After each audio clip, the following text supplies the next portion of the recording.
Rais wa Marekani Donald Trump ametangaza kusitisha mapigano kwa wiki mbili dhidi ya Iran baada ya kupokea pendekezo la kumaliza vita lenye vipengele 10 kutoka Tehran. Tangazo hilo limetolewa chini ya saa 2 kabla ya tarehe ya mwisho aliyoiweka, ambayo alidai kuwa ikiwa Iran haitaufungua mlango bahari wa Hormuz au kufikia makubaliano, basi ustaarabu mzima nchini Iran ungeangamizwa usiku wa kuamkia leo. Katika chapisho lake kwenye mtandao wa kijamii, Trump amesema kwamba amefikia uamuzi huo baada ya mazungumzo na waziri mkuu wa Pakistan Shehbaz Sharif na Jenerali Asim Munir, mkuu wa jeshi mwenye nguvu wa Pakistan. Sharif katika chapisho lake kwenye mtandao wa kijamii wa X mapema hapo jana alimuhimiza Trump kuongeza muda wake wa mwisho wa wiki mbili ili kuruhusu diplomasia kupata nafasi.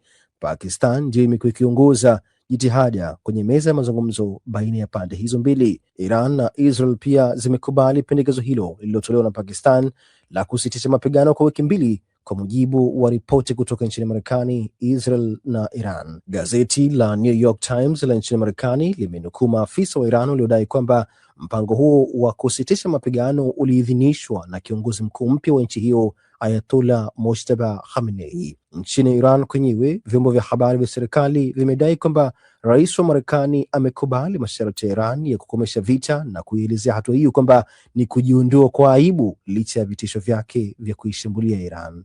Wakati huo, mtangazaji wa chombo cha habari cha Marekani CNN amemnukuu afisa mkuu wa ikulu ya White House akisema kwamba Israel nayo imekubali kusimamisha kampeni yake ya mabomu wakati mazungumzo yakiendelea. Na hata nchini Israel kwenyewe, chombo cha habari cha umma cha Kan kimethibitisha taarifa hizo za Israel kukubali kusitisha mapigano. Lakini hata baada ya mpango huo wa kusitisha mapigano, jeshi la Israel IDF limeripoti mapema leo kwamba Iran imerusha makombora kuelekea Israel muda mfupi tu baada ya rais wa Marekani Donald Trump kutangaza kwamba alikuwa amekubali kuahirisha mashambulio dhidi ya miundombinu ya Iran kwa muda wa wiki mbili.